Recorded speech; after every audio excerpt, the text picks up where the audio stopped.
नमस्कार साथियों, मैं डॉक्टर सुरेश पांडे।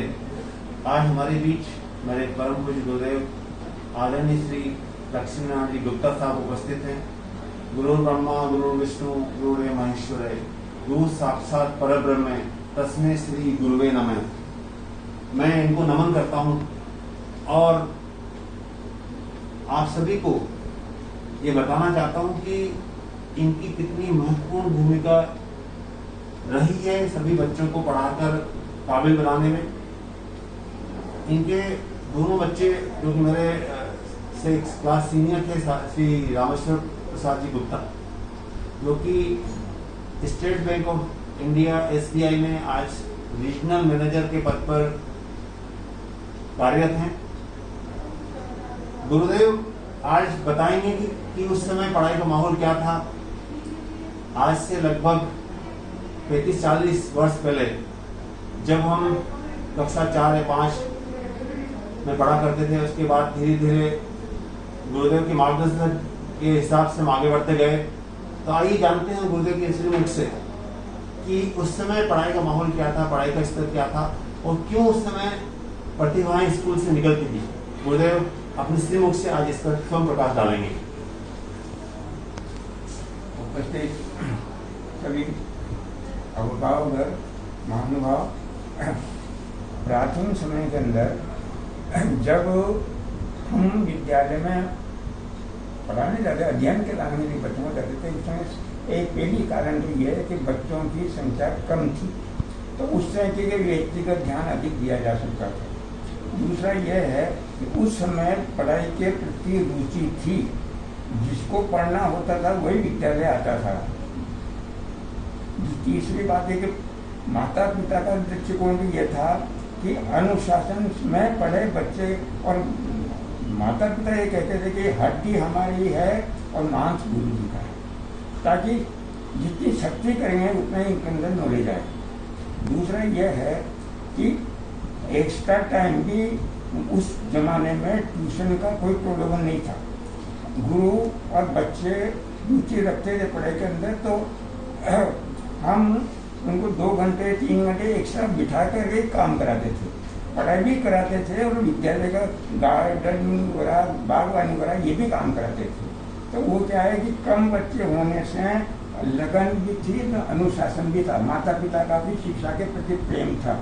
आज बच्चे माता पिता ये चाहते हैं कि बच्चा पढ़े तो सही लेकिन अनुशासित नहीं रहे, समझे ना। वो क्या है कि उच्छृंखलता करता रहे और गुरु जी का जो सम्मान होना चाहिए वो सम्मान भी खत्म हो गया।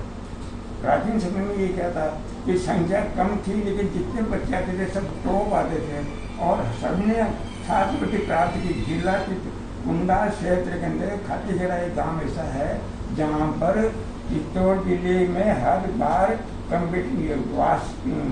छात्रवृत्ति के लिए जो कंपटीशन होता था लेवल पर, तो विद्यालय के 8 बच्चे में से 8 गए तो कम से कम 4 बच्चे छात्रवृत्ति प्राप्त करते थे। उसका कारण यह था कि हर एक दूसरा ये रुचि रखता था कि मैं भी अधिक से अधिक नंबर लाऊं और आगे से आगे बढ़ूं। माता पिता भी चाहते हैं कि ये गुरु जी अधिक समय देते हैं विद्यालय के अंदर, तो क्या है कि बच्चे लेट क्यों आया इसके ऊपर माता पिता ध्यान नहीं देते। ध्यान ये देते हैं कि कहीं फालतू तो इधर उधर नहीं घूम रहा। दूसरा, माता पिता कभी बच्चों का पक्ष नहीं लेते कि बच्चे को क्यों डांट दिया, आप भी तो लेट आए थे, गुरुजी लेट आए या विद्यालय में है या नहीं है, आपका विद्यालय व्यवस्थित चल रहा है, किसी कारण से गुरुजी क्लास में नहीं पहुंचे, जब भी क्लास व्यवस्थित अनुशासित ढंग से पूरा जो क्लास मॉनिटर होता था वो पूरी पीरियड लेकर के पढ़ाता था। मॉनिटर उसी को बनाया जाता था जब होशियार होता था पढ़ाई में और बच्चों को कंट्रोल भी करता था ना, बच्चे भी इस बात को मानते थे। तो ये सब छोटी मोटी बातें ऐसी है जो अनुशासन के साथ शिक्षा के प्रति रुचि रखते हुए माता पिता का समर्पण भी था, और माता पिता कभी बच्चों का पक्ष लेकर के उनको गलत राय पर नहीं कर सकते। उस कारण से जो है हर समय विद्यालय से बच्चों का टॉप पर जाना और वहाँ छात्रवृत्ति प्राप्त करना और नाम।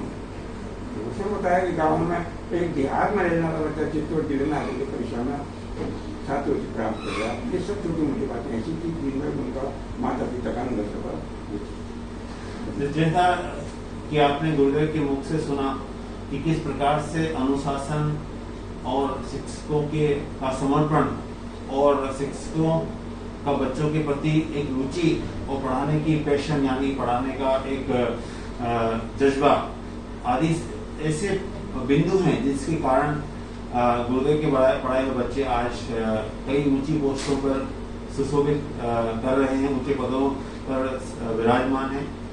तो ये शिक्षा का एक दौर था, उस समय का दौर था जब शिक्षा मुझे याद है कि हम जब पढ़ने आते थे तो टाटपट्टी में नीचे बैठते थे, हिंदी मीडियम पढ़ाई होती थी।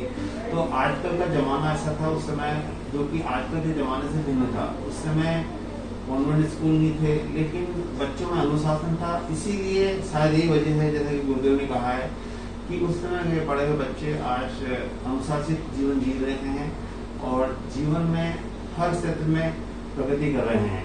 तो साथियों, गुरु को भारतीय संस्कृति में बहुत बड़ा रूप दिया गया है। कबीरदास जी के अनुसार गुरु गोविंद दो खड़े काके लागू पाए, बलिहारी गुरु आपने गोविंद जी बताए। तो गुरु का सम्मान हमेशा हमारी संस्कृति में रहा है और शायद यही वजह थी कि उस समय हम जब भी गुरुदेव होते तो हम नतमस्तक जाते थे, उनके चरण छूना ये सब एक संस्कृति का हिस्सा माना जाता था। तो गुरुदेव आप अपने जो मार्गदर्शन दिया उसके लिए बहुत बहुत आपका हृदय से आभार और मैं भगवान से प्रार्थना करता हूँ कि आप दीर्घायु रहें और स्वस्थ रहें और इसी तरह से सभी को आशीर्वाद देते रहें। प्रणाम।